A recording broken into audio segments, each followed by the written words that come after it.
Hey guys, Kay here from Emerald Minecart, and yes, you saw the thumbnail. I'll get onto that later with a theory. But anyways, uh, I've been recently overthinking the Annoying Orange a bit for some reasons. Before I get onto that, let me explain to you who Annoying Orange is. Well, for the people who don't know who he is, which if you don't know who he is, then how much money did that rock you're living under cost? Like, I'm genuinely curious. But anyways, Annoying Orange was created by a YouTuber called Danebo. He was one of the many skit YouTubers who were around back then in the late 2000s. One day, Danebo, the lovely man himself, decided to make a video called Screaming Eggs, which were basically eggs that were alive, and they witnessed one of their friends get cracked open and turned into scrambled eggs. And obviously, this scares the ever-living shit out of them, and they scream like hell. Until one of them, until one of them literally takes their own life by jumping out of the crate and splatting all over the floor. After this, the girl making the scrambled eggs gets a little upset, and she puts the eggs back in the fridge. So, yeah. This inspired Danebo to make the Annoying Orange, which after that he basically abandoned his old channel and he decided to make a bunch of Annoying Orange stuff, and Annoying Orange is still going on today. Despite the fact it's not as popular as it was before, it's still a series, and despite the fact that people don't really like it, here's something I have to admit. I freaking love the Annoying Orange, mostly because of how stupid it is. It was from an era of YouTube that was really good and is really nostalgic for me. And also the fact that, to be honest, sometimes I just need to watch content that isn't a YouTuber constantly swearing 24/7. So, yeah. And also I'm still somewhat immature because fart jokes still make me laugh here and there. Or poop jokes, or any type of joke that Annoying Orange might make. Again, I'm somewhat immature. What did you expect? But anyways, here's why I've been overthinking, and this is the main reason. What if all the characters were humans? Because again, if you know the Annoying Orange, you know that any food that isn't part of the main cast gets murdered. And usually for food, it's fine because like food don't have human guts. But here's the thing. If they were humans and this was happening to humans, yeah, boom. Oh, and also if you didn't hear it, I snapped. So yeah, if you didn't hear it the second time, I'm sorry, but I did do that. So if they were humans and all this was happening to humans, this would be like instant M rating, like Mortal Kombat levels of gore. Or Saw levels of gore, which is actually pretty ironic because Annoying Orange has some videos that actually do have Jigsaw's puppet appear in them. That's not a joke either, especially since I think Annoying Orange fans might know that. Specifically the older ones, I think. But still, it just makes me think, what if all this was happening to people? Yeah, it'd be pretty gory and the series would probably be taken down off of YouTube. So, yeah. And then there's the second thing. The second thing is when the food happens to eat other food. And this is usually in some of the eating challenges. Like, for example, like the eating challenge that had midget apple and grapefruit in it. Like, it showed midget apple pull out this big apple a from a bag, and this was in like their one bite challenge. And midget apple just eats this apple without being scared or crying. Now he does admit before he eats this, he does admit that this seems pretty cannibalistic. But then he eats it anyways. Like, if it seems cannibalistic, then why would you continue doing it? Doesn't make any sense. And then there's another example of this where, like, a food was actually emotionally affected by this, which was pear.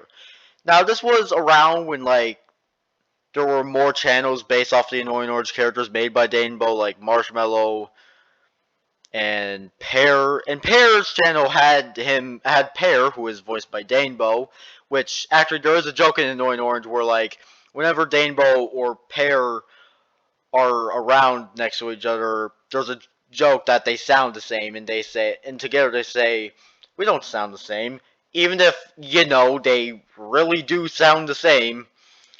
But yeah, it's just like so. Yeah, Pear would do these challenges, and they would always end horribly. But one of them was when he ate baby food. Now, you'd think this would be fine, but here's the thing. The baby food was pear flavor.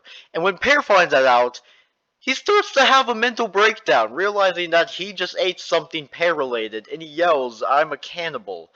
He legitimately has a mental breakdown.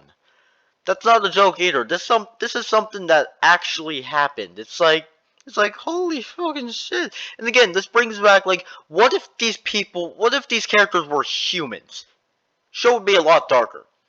And then there is the third thing. Third thing being the mini-series that Annoying Orange had called Food Explosion, which was basically where it would show food being just brutally murdered, aka food being like thrown against something, crushed, and they usually show in slow motion. Now these wouldn't be the food that aren't alive. These were foods that were alive, which I will mention that in the theory I have of the secret lore of Annoying Orange. Hence the thumbnail.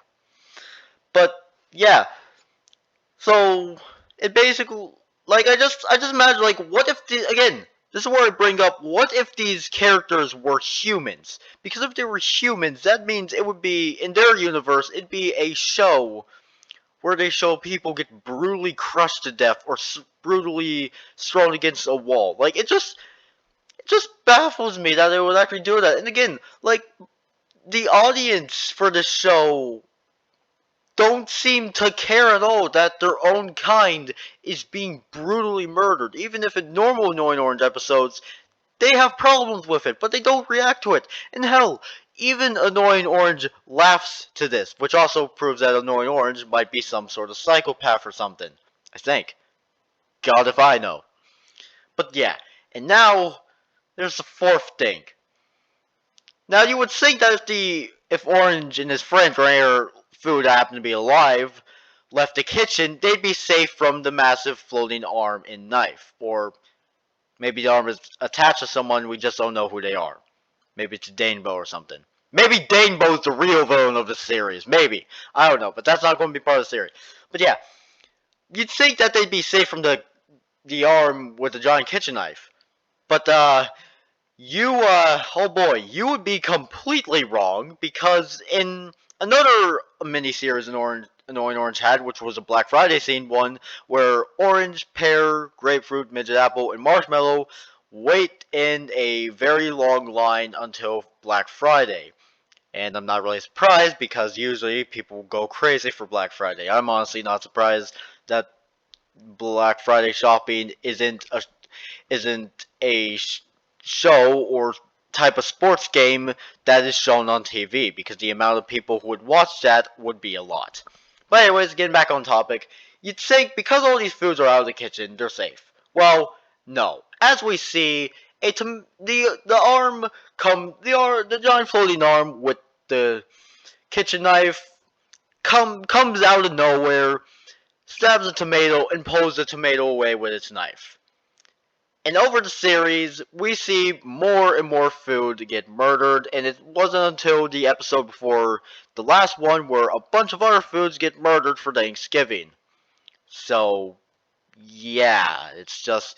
Which also brings me back to the point of, what if all these people, or what if all these characters were humans? Just imagine how brutal that would be. Probably be a lot more violent and not for kids. Or family friendly. But, yeah. So this is actually I'll mention like this floating arm thing later, but yeah, I've been overthinking Annoying Orange because of these. It just feels weird. Like, are they okay with like foods getting eaten or murdered, or are they not? Because sometimes they are, sometimes they aren't. It's just confusing. But now we get to my theory about the secret lore of Annoying Orange. Which here it goes. So, the world of Annoying Orange takes place in a universe where an alien species that happens to look like the food on Earth and some of the items on Earth, because please note, in Annoying Orange there are more than just the food alive. Like, there could be calculators, there could be computers, there could be electronic devices, other things that could be alive.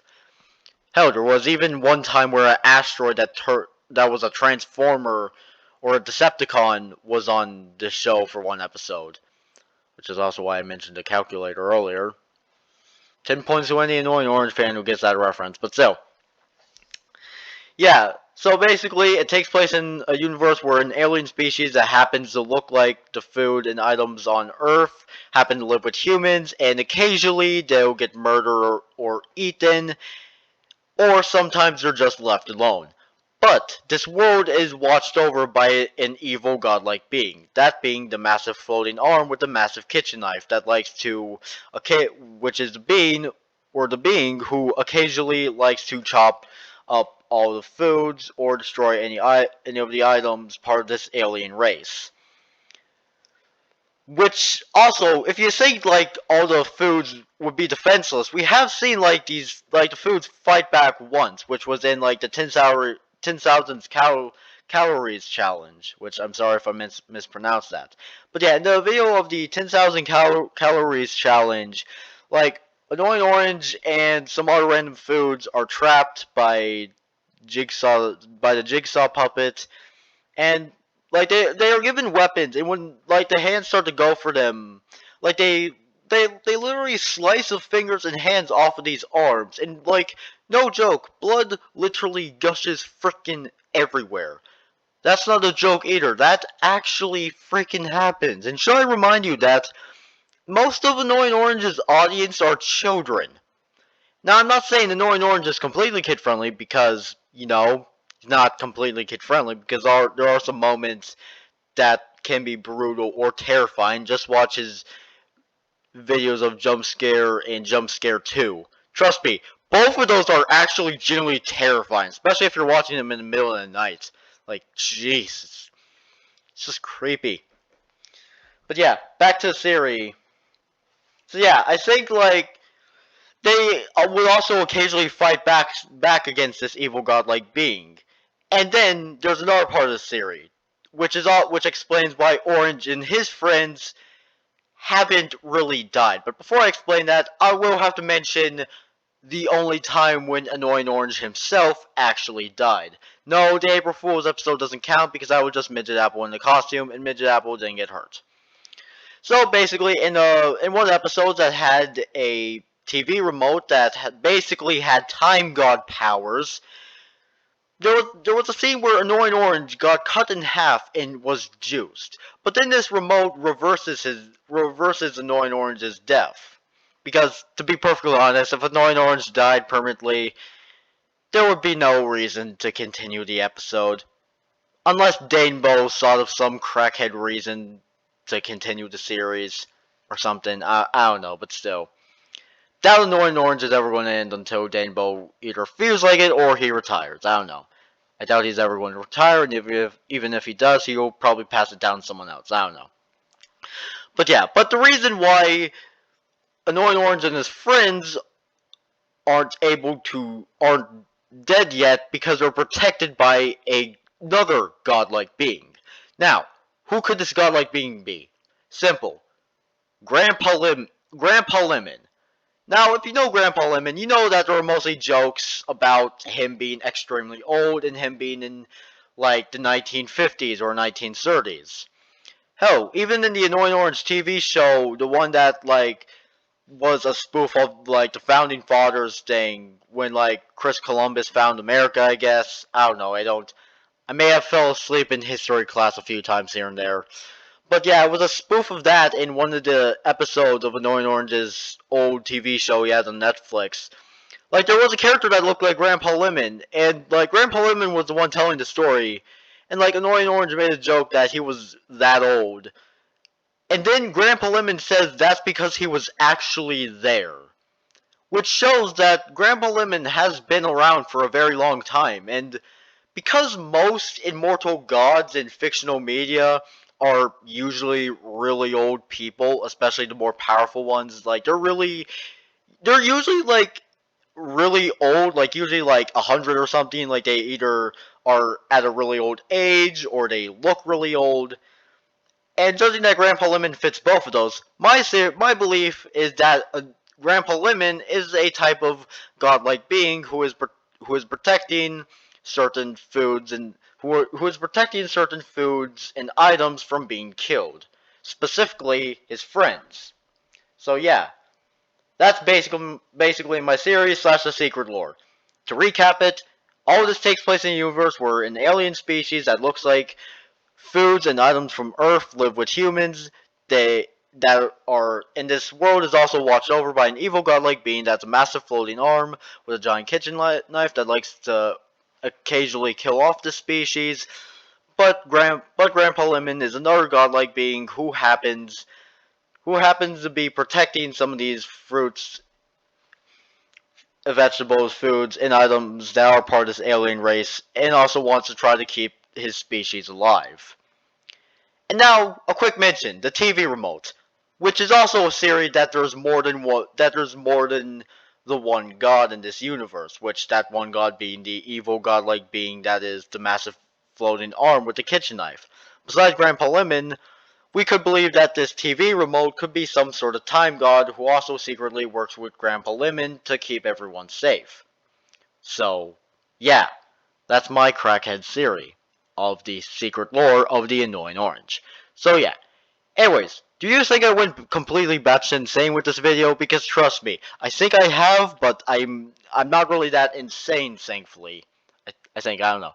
But still, what do you guys think about the theory? And hey, if Danebo does watch this video, maybe you could explain some things of like are Annoying Orange and his friends part of some sort of alien species? Is is the massive floating arm with the giant kitchen knife some sort of godlike being?